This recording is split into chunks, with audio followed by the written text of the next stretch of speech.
هذول اسمي محمد حسين خلف. الشدادي، ساكن بقرية اسمها الحنة الغربية، اسم الحركي محمد. احنا 3 شباب و3 بنات، يعني عائلة مكونة من 3 شباب و3 بنات، وأمي وأبي موجودين على قيد الحياة، عايشين يعني ضمن قرية نربي بها المواشي، الزراعة، يعني نعتمد على الأمور هاي. درست يعني دراسة من الصف الأول إلى الصف السادس. اضطريت أترك المدرسة بسبب الأمور والظروف، يعني كنت أساعد أبوي تربية المواشي والزراعة، كنت أشتغل معه، يعني أنا كنت الأكبر بالعيلة، فواجب علي إنه أساعد أبوي وأشتغل، لأنه إخواني الشباب صغار وأخوات البنات، يعني إحنا كمجتمع عربي ما يصير يعني يشتغلوا أو يطلعوا أو كذا من هالأمور هاي. إيه، أنا كنت مضطر للعمل مع أبوي. اضطريت أطلع هفال على لبنان، يعني بسبب الوضع المعيشي المتأزم. اشتغلت بلبنان لمدة 4 سنوات. اشتغلت بالبداية عامل نظافة تقريبا سنة ونص. بعد اشتغلت مع معلم سنقرة، ظلت تقريبا سنتين ونص، يعني ضليت 4 سنين. بال 2011 رجعت من لبنان. طبعا شغلي بلبنان كنت اشتغل، يعني كل شيء مال كنت احصل عليه كنت ابعثه لاهلي يمشون وضعهم هين بي، لأنه هنا يعني ما كان بي شيء، يا بدك تشتغل بلبنان أو بتربية المواشي أو الزراعة، يعني أكثر من الأمور هاي ما بي، يعني كوظيفة أو تحصل على وظيفة أو تشتغل شغل يجيب مادة هين ما كان فيه. يعني هاي الطريقة الوحيدة كانت إنه بدك تهاجر برات البلد. لما رجعت بال 2011 لسوريا لقيت في جيش حر، وبعدها جبهة نصرة، وبعدها داعش. آه تقريبا الجيش الحر ظل سنة وشوي، وجبهة النصر وداعش لل 2016 حتى دخلوا الرفاق. بال 2016 دخلوا منطقة الشدادي. لما دخلوا الرفاق 2016 منطقة الشدادي انضميت مع الرفاق، انضميت لهم بشكل يعني كامل. أنا من الرفاق، من عندنا من القرية انضمينا للرفاق، وطلعوا داعش من الشدادي. وبعد ما طلع داعش من الشدادي احنا انضمينا للحزب، وبعدها باتجاه الدير وحملات الدير. الطابور اللي انضميت له هو طابور أحمد جفال، والحملات يعني اللي خذناها والتدريب اللي تلقيته ضمن الطوابير، لأنه كانت حملة حرب، يعني دورات وكذا ما تقدر تساوي. بدك تساوي دورة تعلم السلاح، يعني علمونا الرفاق ضمن الطابور. رفاق يبجة رفيقات كانوا معانا، يعني نقدر نقول يد بيد سوا بالحملات. كنا نخوض الحملات. أول حملة يعني بلشنا بها هي حملة العزاوي. استمرت شهرين، يعني خط نار بيننا وبين داعش. يعني داعش كانت بدأت تسترد الشدادي من جديد. يعني هاي الحملة ظلينا تقريبا شهرين ما في نزلة أو بدك تنزل على البيت أو تبديل. يعني حتى كانت الطوابير على ذاك الوقت شوي كان بها قلة، يعني كان العدد شوي قليل. هذا السبب يعني الصعوبة اللي واجهناها بهذاك الوقت، ما نقدر يعني نجيب طابور ثاني يبدلنا. هاي يعني مشكلة كانت تواجهنا. كانوا في رفاق يستشهدوا، كل ما كان في رفاق يستشهدوا كل ما كنا يعني ناخذ القوة أكثر. إنه لما تشوف رفيقك أو رفيقتك تستشهد معك، أكيد راح يكون عندك قوة ودافع إنه يمدك بالقوة وتخليك تتقدم للقدام.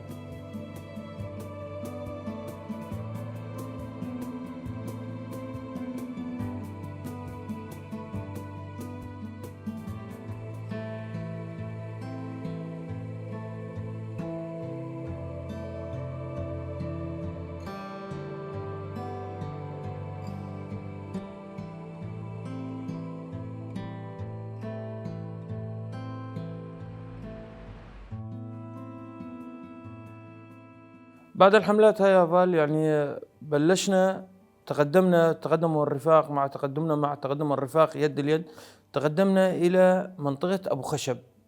أول منطقة يعني كانت دخولنا للدير، المنطقة الأساسية والمنطقة اللي صار بها الصراع، صارت خط نار وزادت علينا الصعوبات أكثر من قبل. هنا بلش العدد يزداد، يعني صارت الناس تسمع بالحزب شلون الحزب جاي يحرر مثلا من ظلم داعش ومن غيره ومن غيره. هنا الناس صار عندها شوي وعي انه كيف هافالات يبجة يقاتلن، يعني قبل على دور داعش الشيء هذا ما كان موجود.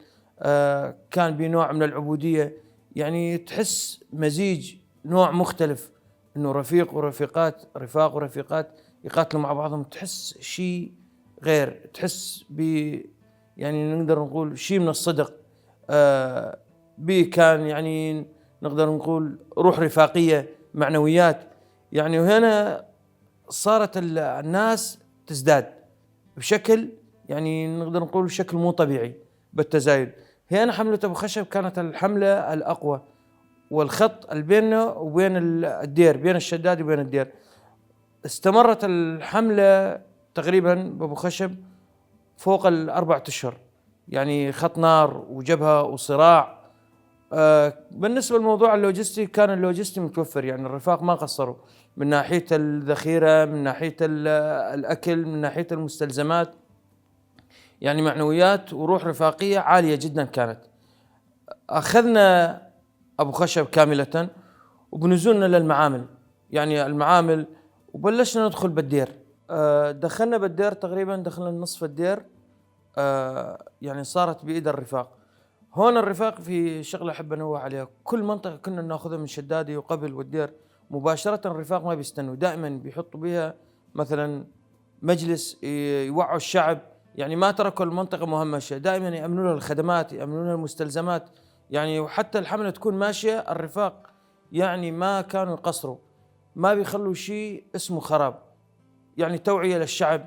هنا الشعب يعني شاف الحزب بلون أو نوع ثاني يختلف عن الأحزاب، يعني هذا الشيء هذا ساعدنا جدا، إنه ما تركنا شيء، ما خربنا شيء، ما أخذنا ممتلكات، يعني ممتلكات نقول الشعب ودمرناها. يعني الحزب كان صح يقاتل، بس يعني قدر إمكانه ما يخرب شيء، ممتلكات خاصة أو ممتلكات تخص الشعب.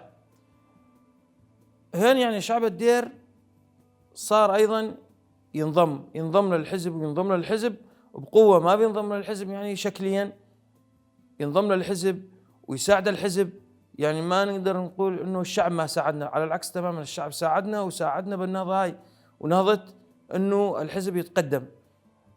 بعدها صارت يعني حملات تدريجية، كل ما ندخل منطقة، المنطقة اللي ناخذها يعني بعدها نشوف شعبها، الشباب من رفيق من رفيقات كله ينضموا للحزب. لو وصلنا تقريبا صار الفاصل بيناتنا الباقوز. استمرت الحملات هاي لل 2018 قدرنا نحرر الدير كاملة.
صار الفاصل بيناتنا أشعفة، بين الباقوس وبين الدير. خضنا بها حملات عدة، يعني مناطق الدير كثيرة مثل البحرة، قرانيج، أبو حمام، يعني نقدر نقول مناطق عدة. إلى وصلنا للباقوس. وصلنا للباقوس ازدادت الأعداد أكثر، يعني داعش ما ظل لها مفر غير الباقوس. دخلنا الباقوس بذاك الوقت بال2018، أول 2018 دخلنا بالباقوس. طبعا الباقوس راح به شهداء، وقدمنا شهداء وقدمنا جرحى به وقدمنا أسرى، بس طبعا كانت القوة معانا أكثر. دائما القوة بأي مكان أو أين مصطلح، القوة دائما للي يكون معاه الحق، يكون معاه العدل. لو ما كان معانا حق وما كان معانا عدل أكيد ما راح ننتصر، لأنه بالنهاية ما يصح إلا صحيح. هنا الشعب الباغوز صار ينجرف مع يعني صار ينجرف مع داعش غصبا عنه، مو بكيفه. يعني داعش صارت تجبرك ما تخلي بشرية بالباغوز، اللي يظل يعني مثل ما نقول عليه القصاص. كانوا يحتمون بشنو؟ يحتمون بالناس الأبرياء، بالناس المدنية. هذا ما أخرنا وخلانا نتأخر بحملة الباغوز، إنه ما نقدر ناخذها مثلا بشكل 6 أشهر أو 7 أشهر أو 8 أشهر. تأخرنا بالباغوز بسبب الشيء هذا. إحنا ما كنا نريد يعني نآذي حدا من المدنية أو نضرب مناطق خاصة للشعب أو مناطق خاصة تخدم الشعب. هذا اللي أخرنا بحملة الباغوز. طبعا كنا نمشط أول بأول. هنا كانوا معنا رفاق. هنا أني انصابيت بال 2018 تقريبا الشهر العاشر 2010، تصاوبت بقذيفة هاون. أنا ومعاي رفاق استشهدوا، طبعا رفاق كثير معاي وبي منهم استشهدوا. هنا تصاوبنا بقذيفة هاون أثناء ما كنا بالحملة وكنا نمشط. قذيفة الهاون ما أدت معاي يعني الإصابة، فقدان العين اليمنى وضمور بالعين اليسرى، يعني مثل هذا الوضع.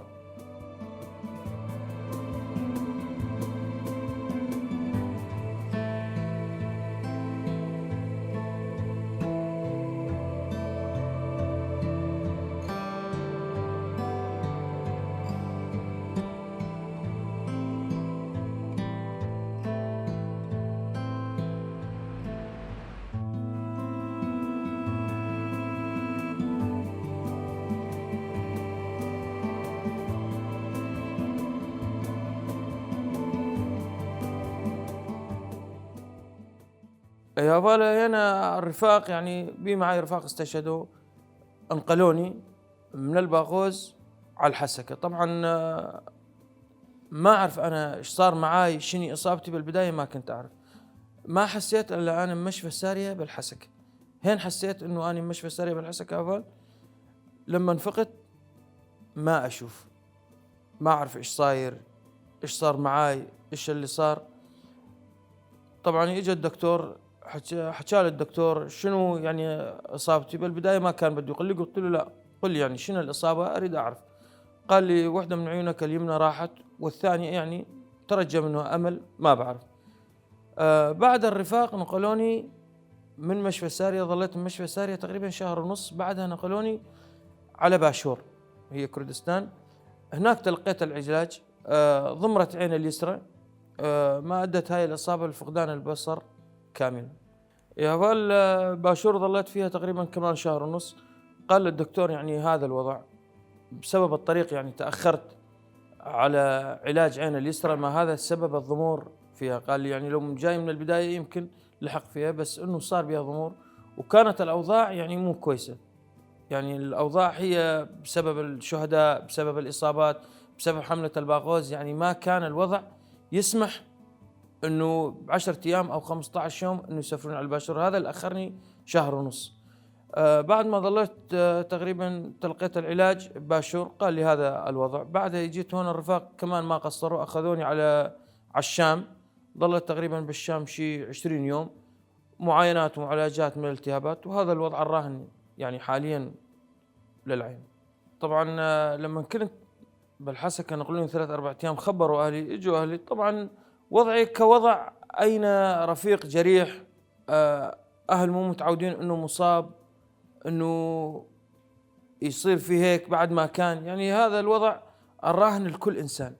يعني أي رفيق اليوم ينجرح وأهله يشوفوه مجروح مو متعودين عليه، أكيد بدأ تصير مسائل وتصير مشاكل وليش وتصير تساؤلات. يعني هذا الوضع طبيعي. بس هذا بالنسبة لي يعني من تصاوبت، يعني أنا لمن جيت وانضميت للحزب بعرف نفسي على شنو انضميت، بعرف شنو هدفي. يعني ما أقول إنه ما أثّرت علي، أثّرت علي بس بشكل بسيط، لأنه أين إنسان اليوم لمّا يعرف شو مبادئه، شنو قيمه، ليش متطوع، شنو السبب جابه تطوع، أكيد لازم الإنسان يحط الشيء السيء قبل الشيء الكويس، وعلى العكس تمامًا مو شيء سيء إني تطوعت أو انصابت، بالعكس أنا مستعد أنصاب هسه وبعد 100 سنة وبعد 200 سنة ومدى الحياة، واستشهد مرة ومرتين وثلاث في سبيل الحزب، لأنه أنا لقيت بالحزب شيء يلتمس الحقيقة، يلتمس جوهر الإنسانية، لقيت بالحزب شيء من الصدق، شيء يعني تقدر تقول تعيش به وتقدر تقول إنسان، على عكس تمامًا قبل، يعني قبل ما تقدر تحكي رأيك، تعبّر عن رأيك، تعبّر عن مشاكل، يعني أنت قبل عبد، عبد من العبيد. صارت تغيرات يعني كعسكري وكرفيقات وكرفاق وكنقول أمة ديمقراطية، يعني لما نقول أمة ديمقراطية نقول الأمة هي الاشتراكية، يعني صح لما يكون باشتراكية، لأنه إحنا المكون العربي ما كنا نقبل مرأة أو رجل أو مرأة تحارب مع الرجل، يعني المرأة مختصر العبارة مهمشة. هنا مع الحزب صار تغير كلي، يعني لما نشوف رفيق ورفيقات ونشوف التعايش ونشوف الانضمام ونشوف الانسجام، دائما احنا في فواصل، الفواصل هاي نفصل المرأة عن الرجل بأسباب انه المرأة ما تقدر، المرأة مهمشة، المرأة ضلع قاصر، على العكس تماما. لو ما وجود المرأة ما في وجود للحياة، لو ما وجود المرأة ما في وجود للبشرية عامة، بس احنا الذهنية الذكورية هي اللي ما تسمح، الذهنية الذكورية العقائد الموجودة عندنا هي اللي ما تسمح للمرأة أنها تكون مرأة مستقلة، مرأة لها حريتها، مرأة لها مبادئها. على العكس تماما احنا اليوم لما نكون مع رفاق ورفيقات أكيد راح تكون معنويات، أكيد راح يكون تغير، أكيد راح تلتمس شيء من الحقيقة. التقربات هاي يا عفال يعني هي أعطتني معنويات أكثر، يعني أنا لما انصبت أو حتى لو إني استشهدت أكيد ما راح أندم. ليش؟ لأنه نهاية لقيت الشيء الصح، لقيت الحقيقة، لقيت شيء كنت أبحث عنه، يبحث عنه كل إنسان مو بس أنا، يعني كل إنسان يبحث اليوم، كل إنسان لما يشتغل ويعمل ويروح ويرجع دائما الإنسان باحث عن الحياة. يعني الإنسان هذا لما الله يخلقه شو فطري، يميل للإنسانية، بعدها يكتسب الاشياء الكويسه والاشياء المو كويسه. انا بالنسبه لي هذا بالحزب لقيت الشيء اللي كنت ابحث عنه. اكيد الناس بدها تحكي انت انصابيت، او بالاحرى نقولها بالعاميه يعني نقول معاق. المعاق هذا مو المعاق اللي يروح عيونه او تروح اجره او تروح ايده، المعاق معاق العقل. معاق العقل هذا يعني مثل نقول يعني اصعب شيء بالحياه، تقدر تغير كل شيء الا عقل الانسان. عقل الانسان فيه صعوبه بالتغيير. يعني هذا اليوم عقل الإنسان صعب يتغير، عقل الإنسان لما يكون معاق هذا الإنسان المعاق. الإنسان لما ما يكون مدرك شنو عايش، أو الإنسان يعيش تحت ظل العبودية، تحت ظل ما يقدر ياخذ رأي، هذا الإنسان هو الإنسان المعاق، هذا هو الإنسان المصاب. الإصابة مو إصابة عين أو إصابة جسد، الإصابة هي إصابة العقل. هذول اليوم الدروس اللي المستلزمة لكل إنسان بالحياة، أول درس لازم يكون هذا هو درس الإنسانية. لازم الإنسان يكون مدرك ما هي الإنسانية. بعد الإنسان لازم يكون منضبط منتظم، لازم الإنسان يعرف شنو حقوق المرأة. الإنسان لازم يعرف شنو الحرب الخاصة. اليوم هذا مع الأسف أكثرية الناس ما يعرف شنو الحرب الخاصة. الحرب الخاصة اليوم تمارس علينا كل يوم، يعني أي إنسان اليوم مو مساوي دورات أو مو سمعان بالوعي أو مو سمعان بالقائد يقول شنو الحرب الخاصة. الحرب الخاصة هذا اليوم اللي ما ينتبه من الحرب الخاصة تماما هذا راح يصير عقله عقل، يعني عقله راح يكون في ضمور أكيد، أو عقله راح يكون عقل معاق. الحرب الخاصة هي اللي تمارس، يعني اليوم مثلا أقول والله هذا أنت شو قدم لك الحزب، أنت ضيعت مشان الحزب، أنت ايش سوى لك الحزب، أنت شو سويت. أو اليوم يعني يحكوا لك بحكي يكسرون من نفسيتك، يكسرون من معنويتك. هذا يعني الدرس المهم هو شنا نطيب الأكاديمية أو الناقد بالأكاديمية هي الحرب الخاصة. لازم الواحد يكون منتبه من الأمور هاي، ما أخلي أحد يأثر على نفسيتي أو شخصيتي. لما آخذ قرار بشخصيتي أنا. لما أقف بشخصيتي أنا، ما أقف بشخصية شخص ثاني، أو أخلي الأمور تجيني من شخص ثاني. على العكس تماما، أنا اليوم إنسان وعايش بهاي الحياة، أنا مسؤول عن نفسي. أنا لو ما كنت موجود ما لي مكان بالكرسي، أنا لو ما كنت موجود ما لي مكان بهاي الحياة، أنا ما كنت موجود ما لي مكان بالشهادة، أنا لو ما كنت موجود ما لي مكان بالقبر. يعني هاي الأمور لازم الواحد ينتبه منها.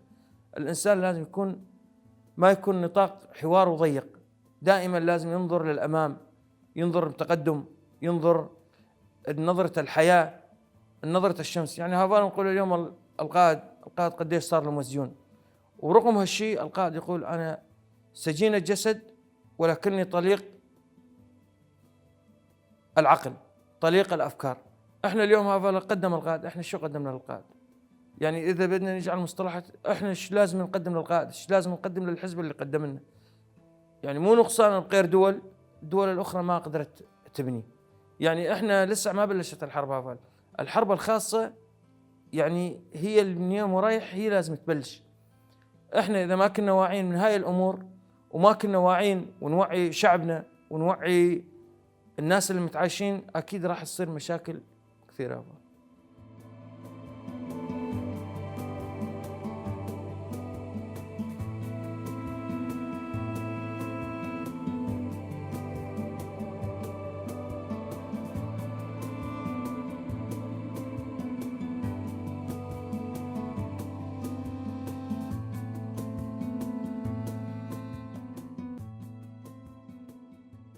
آفال اليوم الشيء اللي يترتب على كل إنسان، والشيء اللي ما يخلي الإنسان يتقدم، هو التمييز. آفال يعني الإنسان اليوم لما يميز نفسه عن الثاني ودائما يشوف حاله أفضل وأحسن من الثاني، هذا آفال هذا يقتل الإنسان قتل بطيء.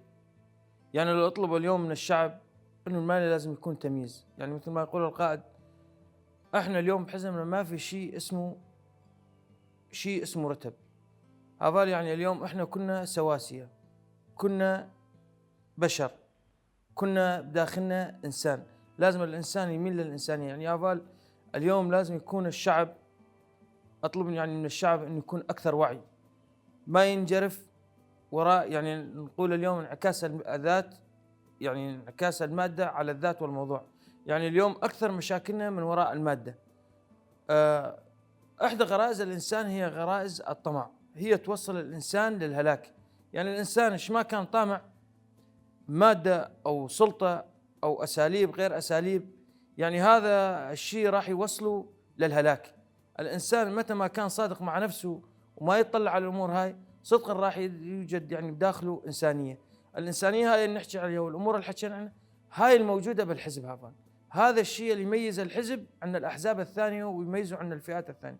صدقا لو يجي أي حدا ويقرأ الكتب القائد ويشوف كتب القائد ويشوف الشيء ويشوف الوجود وكيف الرفاق والرفقات يتعاملوا مع بعضهم بإنسانية وأخلاق، أكيد راح ينضم للحزب ومن دون تردد. طبعا هذا كل مؤسسات الجرحى لازم يساوي دورات، يعني بأكاديمية هافال دشتي أمانوس، الأكاديمية يعني الأكثر أكاديمية للوعي والفكر.